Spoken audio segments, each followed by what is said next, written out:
9 a.m. I'm Ambassador Renee Johnson, all the way from Nassau, Bahamas, the place where God lives. This morning we had some technical issues, but that's okay. I just thought about it. The topic today being dream killers. Listen, I'm not letting anything and anyone kill my dream.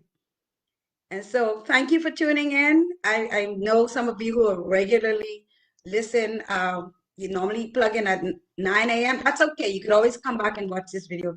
But thank you for tuning in. I want to talk to you about dream killers and the fact that we're still in seasons. And some plants are toxic and some are for medicine. It's just like some people. Some people are very toxic and some people are like medicine to the soul. You could go to them with your problems, your challenges. You can talk to them about almost anything. And they have a word of encouragement. And they will ensure that when you leave their presence, you leave with a thought or for something that can carry you through the whole day. And so, in talking about dream killers and the toxicity of some plants and the plants that are made for medicines, what I want to talk to you, I was talking to my daughter and I was saying to her, I said, I'm been led to talk about plants, compare plants to our lives. And then I was telling her about actually what I want to talk to you about is growing up, there was a plant that we feared in the Bahamas, in the tropics. My mother always said to us, please stay away from the poison ivy. Just the name poison ivy would cause you to realize something's not right.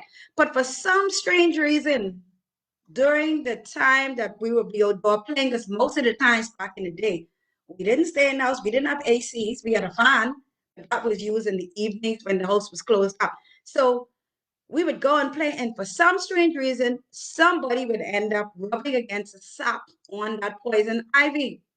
And so you would end up getting a bad rash and you would be itchy, and your mommy would have to put some calamine lotion or chop a needle. That's one of the plants that grow outside. And she would boil that, and then we'd have to bathe in that for our skin. Because the Bible tells us in Genesis that the plants are for our healing. And so you have to be careful how we use them. And as I was talking to my grown daughter, I was asking her, I said, what other plant do you know that you feel is so cantankerous that we could compare to our lives at some points? And she said, Mommy, do you know about the Venus trap? I said, I heard about that. But I went online and I watched the video. It's a beautiful plant. I mean, this plant is unsuspecting. This plant will cause you to be lured into its beauty. And as you look into this plant, there's a trap. That's why it's called the Venus flytrap. And I watch these unsuspecting flying creatures fly on the inside. And in there, there's some antennas, I think they call it. And if you miss and touch one antenna, it triggers something within that plant. And as the fly flew into this Venus flytrap, it stuck in there and then it triggered another antenna. And as it triggered the antenna, you know what happened? Bam!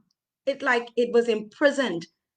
The only ones that get out is the tiny flies that may find a little small opening and is able to fly out for freedom. But the fly or the insect that is caught in that trap, it literally stays in there. And when this Venus flytrap opens up, you know what happens?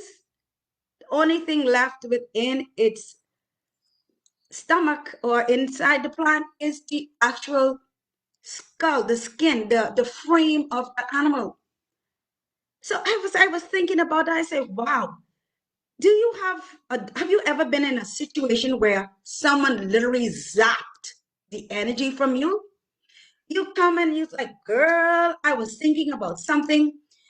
What do you think about this?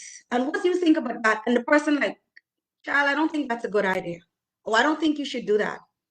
And all of a sudden you feel, you just feel disillusioned about something that you may have had envisioned in your own mind.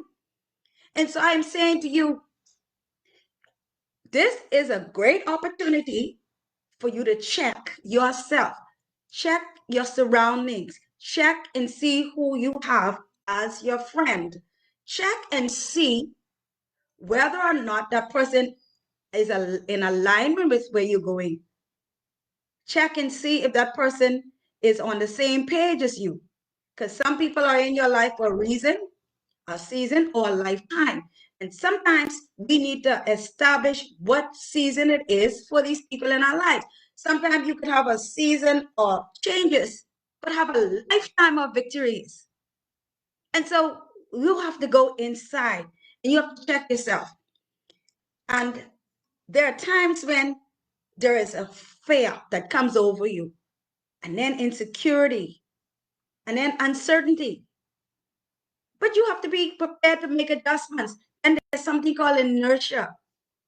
But when you're in inertia, that means you actually stuck, you're like paralyzed. So you have to now become intentional. And then you start thinking about the past. Lord, I did this. And then a lot of people talk about karma. Yeah, karma do exist. And we think about our past experience and then we don't think we're worthy.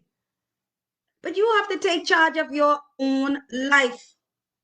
You know, there's a person, I won't even call him a person, there's a thing, but I guess he fell from the sky, he fell from heaven.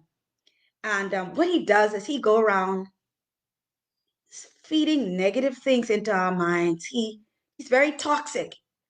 He's very negative. He makes us feel like we're not worthy or there's no one who loves us. And you know, he's a little imp. He's a devil. He's Satan himself. He's a manipulator. He's cunning. He's a liar. The Bible tells us he's a thief. He comes only to destroy and to steal. So I would encourage you today, do not let a toxic plant, a toxic person, that enabler, the person who enables you not to succeed. You have to remove these things out of your life. You have the ability. In 1 Peter 5:8, it tells us, be sober, be sober. That means you have to be clear, be vigilant, because your adversary, the devil, as a roaring lion, walketh about, seeking whom he may devour. In John 3:8, you know, he says, he that committed sin is of the devil, for the devil sinned from the beginning. So there are some times when we have to connect the dots for ourselves. You have to say to yourself, listen, I'm not going down that road. You know, and then you have to know within yourself that the situation you are in, you can change it. You can move away from it. No, you're not alone. You're never alone. You always have a comforter who abides in you. You always have that still voice. You know, there's two voices. One will say do good, the other will say do evil. Which one would you choose between good and evil? I would say for me, I choose good. Because I remember the thief only comes to destroy and kill. But I want to encourage you to grab that manual. You know, the manual, our Constitution, the Holy Word, because it's based on accountability, royalty, justice, peace, love, laws, and instructions on how to exist on earth. So when these toxic things come our way, when things begin to make us doubt ourselves, when things begin to become too heavy, become burden, he's a burden bearer. You have to know when to release it into the atmosphere, release it to the one and only healer. My mentor, Pastor Miles Monroe, who's since passed on, I know he's so proud of us right now with MDM Network, a diverse group of people who are sharing the kingdom, authentic kingdom message, breaking down barriers and building bridges. That's what we're doing. One of the things I constantly I'm reminded of from Dr. Monroe, what he said was 7 keys.